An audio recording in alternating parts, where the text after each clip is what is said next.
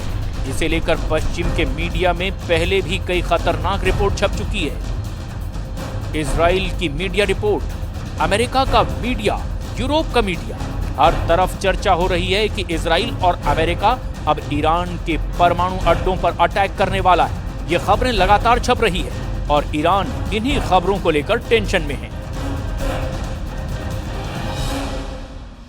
איננו מסירים את עינינו מאיראן שמאיימת להשמיד אותנו, ואנחנו נחושים למנוע מאיראן להשיג נשק גרעיני וגם נשק אחר שיכול לאיים על ערינו ועל יישובינו.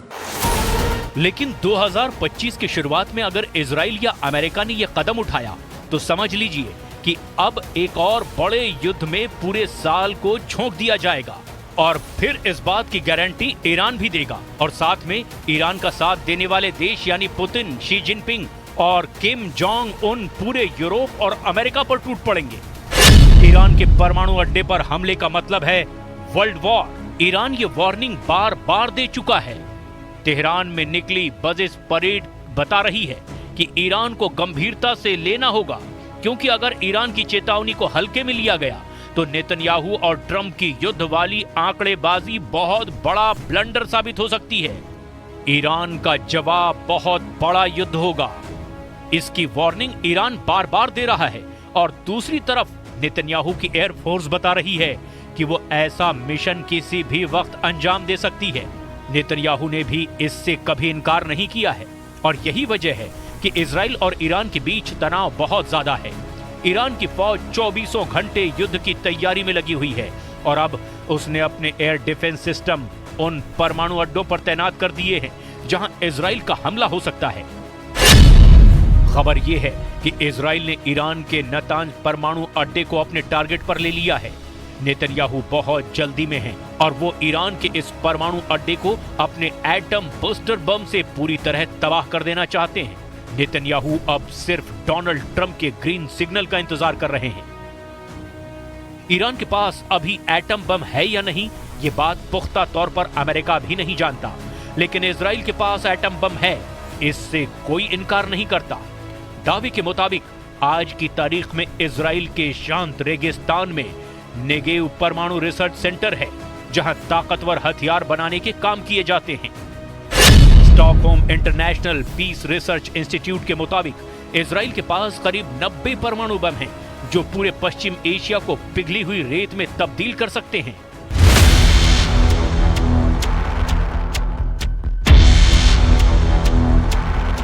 अब तक ईरान की नीति साफ है कि वो परमाणु बम नहीं बनाएगा। ईरान के सर्वोच्च नेता अली खामनेई भी इसे बार बार दोहरा चुके हैं, लेकिन अब खतरा ईरान के परमाणु अड्डों को है। सवाल है, क्या खामनेई अपनी नीति बदलने पर मजबूर हो जाएंगे? क्योंकि खामनेई के सलाहकार ने ऐसा इशारा किया है कि अगर ईरान के अस्तित्व पर खतरा पैदा हुआ तो वो परमाणु नीति बदल सकते हैं। क्या 24 घंटे के अंदर ईरान खुद को परमाणु पावर घोषित करेगा या 24 घंटे के अंदर इजराइल करेगा ईरान पर बड़ा हमला? घड़ी टिक टिक करने लगी है। क्या 24 घंटे के अंदर ईरान बन सकता है न्यूक्लियर पावर या 24 घंटों के अंदर इजराइल दिखाएगा अपनी अटैक पावर? दोनों के पास है महज 24 घंटे, जो इस बात को फाइनल कर देंगे कि अब विश्व युद्ध होगा या फिर परमाणु युद्ध। गाजा में बमबारी के दौरान इजराइल के एक मंत्री ने परमाणु बम इस्तेमाल करने की भी सलाह दी थी, जिसे बाद में नेतन्याहू ने खारिज कर दिया। लेकिन इसी बयान से साफ हो जाता है कि इजराइल जिस बम को छुपाने की कोशिश कर रहा है वो भी दुनिया के लिए बड़ी तबाही की वजह बन सकता है। वहीं ट्रंप की शपथ से पहले चीन ने भी ईरान को उस परमाणु समझौते को फिर से जिंदा करने का समर्थन किया, जिसे ट्रंप ने अपने कार्यकाल में डस्टबिन में डाल दिया था। 维护伊核全面协议的有效性，不应推倒重来，另起炉灶。全面协议历经10多年艰苦谈判达成，已经安理会核可，时至今日仍是最佳选择，是各方通过外交手段解决伊核问题的最大公约数。रूस और चीन लगातार दबाव डाल रहे हैं। ऐसे में ईरान को लेकर इजराइल और अमेरिका के विकल्प कम होते जा रहे हैं। नेतन्याहू और खामनेई की टक्कर में पूरी दुनिया फंस चुकी है और अब एक ऐसा फैसला इस युद्ध को एक झटके में अंजाम तक पहुंचा सकता है, लेकिन वो फैसला ऐसा होगा जिसमें पूरी दुनिया के जल जाने का खतरा है।